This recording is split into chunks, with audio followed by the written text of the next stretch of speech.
మన మున్సిపాలిటీస్లో అంతా కూడా ఒక 4 వారాల ప్రోగ్రామ్ మనం తీసుకోవడం జరుగుతుంది. ఇది 4 వారాల ప్రోగ్రామ్ అంటే to sensitize the people, to sensitize the municipal employees, municipal workers అందరినీ కూడా. ఎందుకు? ఇది అందరి బాధ్యత కూడా. మన ఊరును క్లీన్గా ఉంచుకోవడం అది ఒక మున్సిపాలిటీ బాధ్యతే కాదు, అందరి బాధ్యత కూడా. ఈ మధ్యలో జరిగిన ఇన్సిడెంట్స్ మీరు చూస్తే సుప్రీంకోర్టు కూడా చాలా సీరియస్గా తీసుకునింది. ఇది ఒకరి బాధ్యత కాదు, ఎవరైతే చెత్త వేస్తున్నారో, చెత్త క్లీన్ చేస్తున్నారో అందరి బాధ్యత ఇదని చెప్పి చాలా క్లియర్గా చెప్పడం జరిగింది. సో ఇందులో భాగంగా మనము ఫస్ట్ 4 వీక్ ఒక థీమ్ తీసుకొని మనము ఆపరేషన్ క్లీన్ స్వీప్ తీసుకోవడం జరుగుతుంది. ఈ వారంలో మనము డ్రైన్స్ అన్నీ కూడా క్లీన్ చేసుకోవాల్సిన అవసరం ఉంది. సో ఇప్పుడు డ్రైన్స్ మనం క్లీన్ చేస్తాము, మళ్ళీ మనం తెచ్చి మన చెత్త అంతా డ్రైన్లో వేస్తే మన ఇల్లే కాదు మనకి, మన వీధి కూడా మనదే, మన ఊరు కూడా మనదే. సో దయచేసి మీరు ఏదైతే చెత్త ఉందో ఇంటింటికి చెత్త వాహనం వచ్చినప్పుడు ఆ వాహనంలో ఇవ్వండి.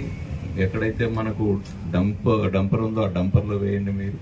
అంతేగాని ఇట్లా వీధిలో వేసారంటే అగైన్ మన చెత్త మన కెనాల్స్లోనే ఇరుక్కుపోతుంది. సో ఈరోజు చెప్తున్నారు మున్సిపల్ కమిషనర్ గారు, ఏదైతే పూర్వకాలంలో ఎరువుగా వాడుకుంటున్నారో మన సాలిడ్ వేస్ట్ అంతా కూడా ఈరోజు అది తీసుకోవడానికి కూడా ఎవరు ముందుగా రావడం లేదు. మనం సెగ్రిగేట్ చేసినా కూడా. ఎందుకు?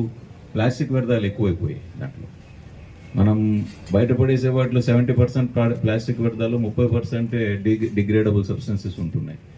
సో ఇప్పుడు 70% ప్లాస్టిక్ వ్యర్థాలు ఉండి భూమిలో ఎందుకు వేసుకుంటారు రైతులు? ఆ వ్యర్థాలన్నీ కూడా అలాగే నీళ్ళు ఇంకకుండా అలాగే ఆపేస్తాయి. సో ఇటువంటి పరిస్థితుల్లో ఉన్నాం మనం. ఇది ఒక డేంజరస్ అలాం మనకి. సో దయచేసి ప్రజలంతా కూడా దీంట్లో పార్టిసిపేట్ అయిపోయి ఏదైతే ప్లాస్టిక్ ఉందో దాన్ని క్లియర్గా సెగ్రిగేట్ చేయాలి. ఏదైతే మన దగ్గర సాలిడ్ వేస్ట్ ఉందో మన ఇంట్లో కూడా మనం ఎరువుగా కంపోస్ట్గా మార్చుకోవచ్చు. ఒకవేళ మార్చుకోలేకపోయినా మీరు సెగ్రిగేట్ చేసి ఇవ్వాలి. అలాగే రోడ్డు మీద ఎట్టి పరిస్థితుల్లో కూడా చెత్త వేయకూడదు, ఎయిదర్ హౌసెస్ కానీ కమర్షియల్ ఎస్టాబ్లిష్మెంట్స్ కానీ. సో ఇటువంటి జరిగినప్పుడు ఇప్పుడు సుప్రీంకోర్టు క్లియర్ ఇన్స్ట్రక్షన్స్ ఇచ్చింది. వాటి యాక్షన్ మనం ఏమి యాక్షన్ తీసుకోవచ్చు అనేది ఆ విధంగా మనం యాక్షన్ తీసుకోవడం జరుగుతుంది. సో ప్రైస్ కూడా let's make our Vizianagaram clean Vizianagaram. Thank you.